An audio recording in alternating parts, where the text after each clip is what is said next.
सहारनपुर के नीलकंठ विहार स्थित भारतीय नेत्रहीन विद्यालय में वार्षिक भजन संध्या कार्यक्रम का आयोजन किया गया, जिसमें नेत्रहीन विद्यालय के विद्यार्थियों ने एक से एक शानदार भजन सुनाकर सभी का मन मोह लिया। कार्यक्रम में मुख्य अतिथि डॉक्टर नैना मिगलानी, विशिष्ट अतिथि सहारनपुर क्लब के सचिव पंकज बंसल, जोधबीर सिंह समेत अन्य अतिथियों का स्वागत किया गया। कार्यक्रम का संचालन नेत्रहीन विद्यालय के सचिव डॉक्टर अनुपम मलिक द्वारा किया गया। कार्यक्रम में राजीव आर्य, शैलेंद्र तिवारी, विनीत चौहान, अजय सिंघल, सरदार नवगीत सिंह बग्गा, विनीता गोयल, अशोक अनेजा, विक्रम चावला आदि उपस्थित रहे।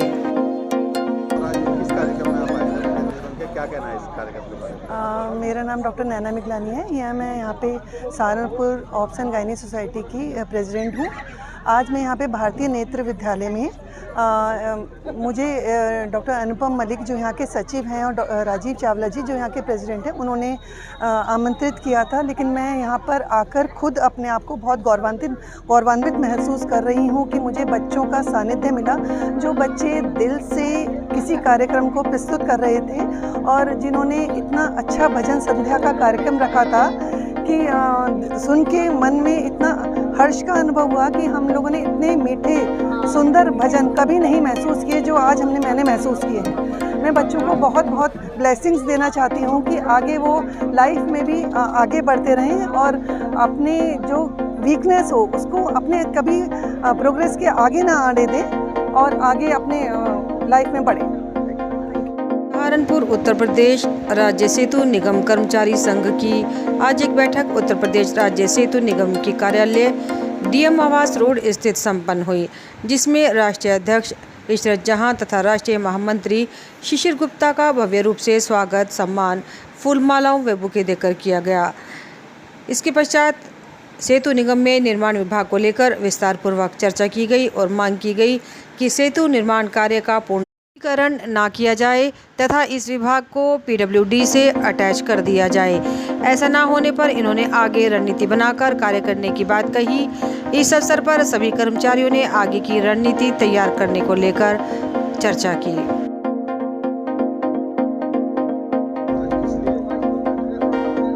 मेरा नाम शिशिर गुप्ता है। मैं उत्तर प्रदेश राज्य सेतु निगम एम्प्लॉइज यूनियन का केंद्रीय महामंत्री हूँ। आज सहारनपुर शाखा के हमारे जो पदाधिकारी हैं, हमारे जो साथी हैं, उन्होंने एक आम सभा का आयोजन किया है और इसमें वर्तमान में जो हमारे निगम में जो स्थितियां चल रही हैं, उन स्थितियों के विषय में चर्चा करने और जन जागरण करने के उद्देश्य से हम लोग यहाँ पे एकत्रित हुए हैं। मेन उद्देश्य हमारा यही है कि जो वर्तमान में ठेकेदारी प्रथा को बढ़ावा देने के लिए हमारा निगम का जो प्रबंधन है वो लगातार प्रोजेक्ट को ईपीसी मोड पे दे रहा है, विभागीय काम नहीं कर रहा है। तो इसका बहुत बड़ा जो है असर हमारे कर्मचारियों के वेतन भत्तों पे भी पड़ने वाला है। इन सब आशंकाओं के मद्देनज़र हमारी प्रबंधन से लगातार चर्चा भी चल रही है और हमारा संघर्ष भी चल रहा है। हम इसी संबंध में यहाँ पे आज आए हुए हैं। मैं इशरत जहां, उत्तर प्रदेश राज्य सेतु निगम एम्प्लॉइज यूनियन का अध्यक्ष। आज हम लोग सहारनपुर इकाई में आए हुए हैं।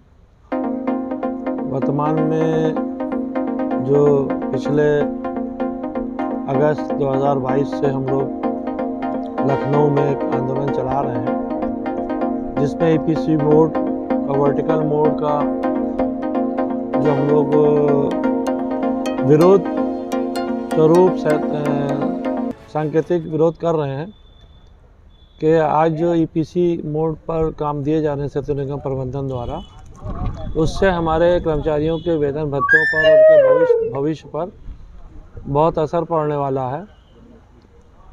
और इसीलिए हम लोग लगातार हर मंगलवार को मुख्यालय स्तर पर और बुधवार को इकाई स्तर पर मीटिंग कर रहे हैं। आचार संहिता के कारण अभी जो स्थानीय निकाय के चुनाव हुए थे इसलिए रोक दिया गया था।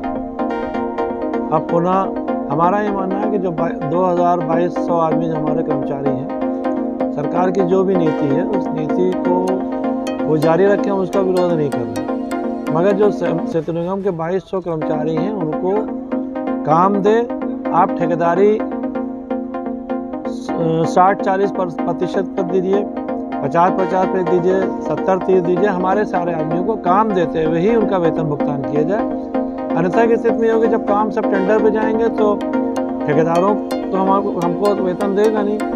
हमारा वेतन हमारे काम से ही निकलता है और हमारे लोग दक्ष हैं और हमारा सहारनपुर में आज विश्व हिंदू महासंघ के द्वारा सहारनपुर मंडल की समीक्षा बैठक का आयोजन किया गया।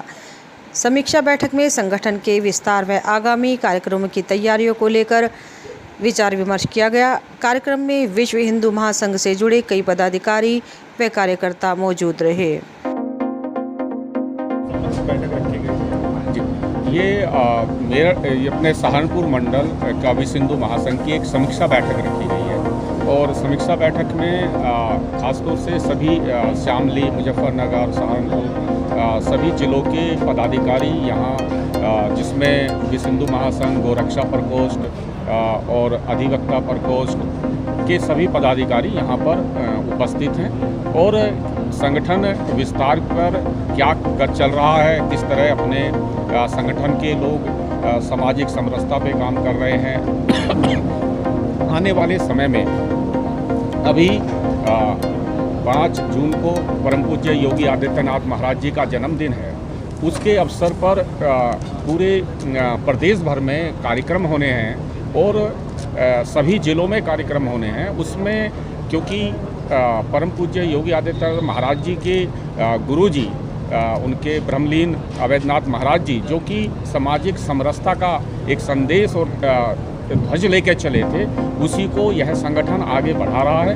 और आने वाले जन्मदिन के अवसर पर हमारे कार्यकर्तागण जो सेवा बस्तियां हैं उन पर जाकर उनके लोगों के बीच में बैठकर, क्योंकि हमारे संगठन का उद्देश्य यह है कि हम सब हिंदू हैं, कोई जाति बंधन नहीं है, किसी जाति के फेर में हम लोग अपने कार्यकर्ताओं को फंसने देने वाले नहीं हैं। इसी उद्देश्य को लेकर हम सब लोगों को यह संदेश देने का प्रयास हमारा संगठन करता है, चाहे वो रविदास जयंती हो, वाल्मीकि जयंती हो, उस पर बड़े बड़े कार्यक्रम आयोजित करने का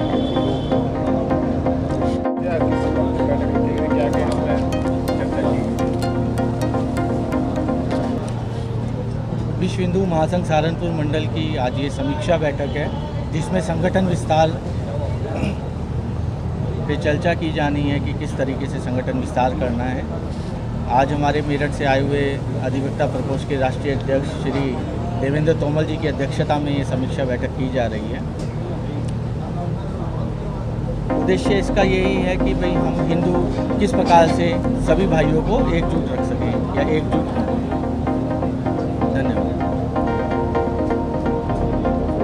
सहारनपुर के नवांगतुक डीएम डॉक्टर दिनेश चंद्र सिंह ने पदभार ग्रहण किया।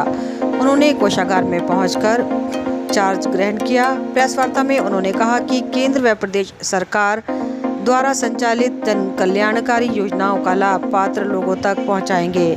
साथ ही योजनाओं को धरातल पर उतारकर उन्हें क्रियान्वित करेंगे। कृषकों की समस्याओं को निस्तारित करना ही उनकी प्राथमिकताओं में शामिल होगा। साथ ही प्रधानमंत्री किसान सम्मान निधि योजना का लाभ पात्र किसानों तक पहुंचाया जाएगा। इस दौरान CDO Vijay Kumar, ADM E Archana Dwivedi, ADM F Rajnish Kumar Mishra, city magistrate Gajendra Kumar आदि अधिकारी मौजूद रहे। और ठीक है सर, आपकी क्या प्राथमिकता रहेंगी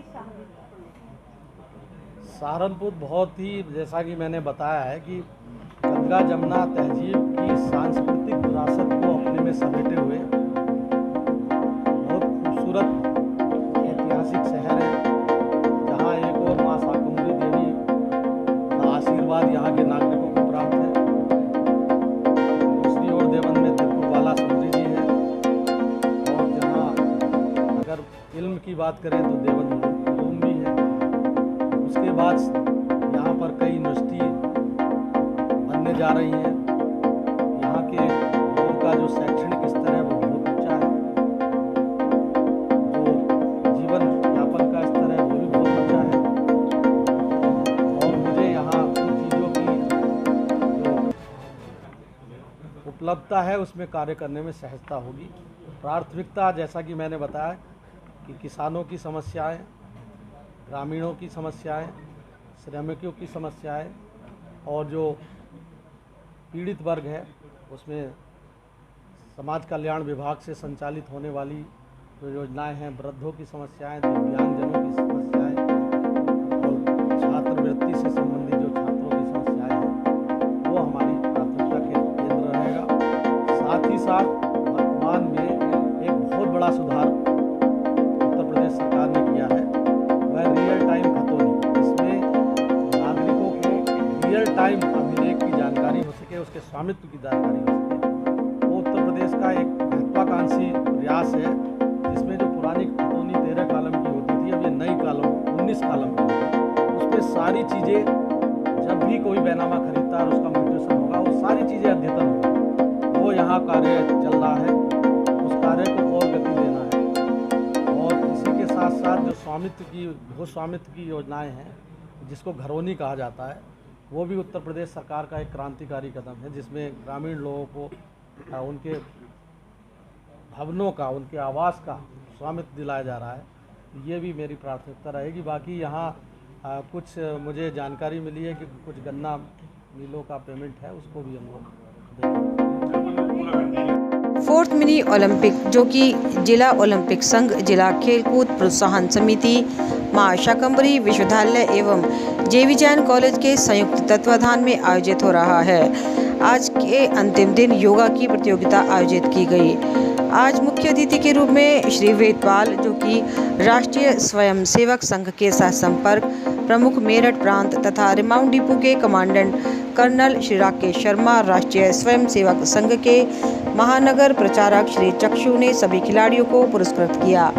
इस अवसर पर बोलते हुए श्री वेदपाल जी ने कहा कि खिलाड़ियों को अनुशासन में रहकर खेल खेलने चाहिए, जिससे कि उनके खेलों में जहां 50% तरक्की होती है, वहां वह 80% तक तरक्की कर पाएंगे। खेलों में अनुशासन बहुत ज़रूरी है। इस अवसर पर बोलते हुए कर्नल राकेश शर्मा ने कहा कि ओलंपिक का मोटिव ही अपने आप में सर्वश्रेष्ठ है। सहारनपुर स्वच्छ भारत मिशन शहरी SBM 2.0 के अंतर्गत नगर निगम ने आज शहर के 15 स्थानों पर RRR सेंटर रिड्यूस, रीयूज़ और रिसाइकल की शुरुआत की। राजविहार कॉलोनी में वरिष्ठ नागरिकों के सहयोग से नगरायुक्त गजल भारद्वाज ने 3R सेंटर का शुभारंभ किया। इन सेंटर्स पर एकत्रित अनुपयोगी सामान से बनाई गई वस्तुओं को एक म्यूजियम में प्रदर्शित किया जाएगा। पैरामाउंट में बनाए जा रहे इस म्यूजियम का भी नगरायुक्त ने निरीक्षण किया। जन सहभागिता के आधार पर शुरू किया गया यह अभियान आगामी 5 जून तक चलेगा। सहायक नगरायुक्त अशोक प्रिय गौतम को अभियान का नोडल अधिकारी बनाया गया है। नगर निगम ने आज मेरी लाइफ मेरा स्वच्छ शहर अभियान के अंतर्गत घरों, दुकानों और प्रतिष्ठानों के अनुपयोगी सामान, पुराने टायर, पुराना फर्नीचर, बोतल, प्लास्टिक, कपड़े, जूते, क्रॉकरी, खिलौने, पुराने किताबें आदि को आकर्षक रूप देकर उपयोगी बनाने के उद्देश्य से शहर के 15 स्थानों पर लगाए जाएंगे। पुलिस द्वारा धोखाधड़ी कर दुकानदारों से लाखों रुपए लेकर भागने वाले दंपति को गिरफ्तार किया गया। सहारनपुर के SP सिटी अभिमन्यु मांगलिक ने प्रेस वार्ता में बताया है कि थाना कोतवाली नगर पुलिस द्वारा धोखाधड़ी कर दुकानदारों का 80,06,828 रुपये लेकर भागने वाले दंपति योगेश बंसल उर्फ रिंकू बंसल और ट्विंकल बंसल पत्नी योगेश बंसल को बेंगलोर, कर्नाटक से गिरफ्तार किया गया। जी हाँ, सन 2022 में कोतवाली नगर में 206/22 एक मुकदमा अपराध संख्या लिखा गया था। इसमें 6-7 व्यापारी मिल के आए थे और उन्होंने बोला था कि योगेश बंसल और ट्विंकल बंसल, जो कि वहाँ पे कपड़ों का कारोबार करते थे, इन्होंने किराए पे दुकान ले रखी थी हीरामलान मार्केट में, और ये इन लोगों से कपड़ा लेते थे, रॉ कपड़ा लेते थे और उसके बाद उसको पेंट बना के आगे शामली और दिल्ली में बेचा करते थे। तो काफ़ी टाइम से व्यवसाय कर रहे थे और काफ़ी व्यापारियों से इन्होंने करीब 80 से 90 लाख रुपए के बीच का माल उधार पे ले लिया। जब इनसे पैसे मांगे गए, बार-बार पैसे मांगे गए, तो कुछ नकारते हुए बाद में ये वहाँ से फ़रार हो गए। और अभी पुलिस को सूचना मिली थी कुछ दिनों पहले कि बेंगलोर में रह रहे हैं। इन्होंने नाम पता बदलने की भी कोशिश करी थी, लेकिन पुलिस को हिंट लग गया था कि किस नाम पते से वहाँ पर रह रहे हैं। बेंगलोर में उन्होंने दूसरा बिजनेस डिफेंस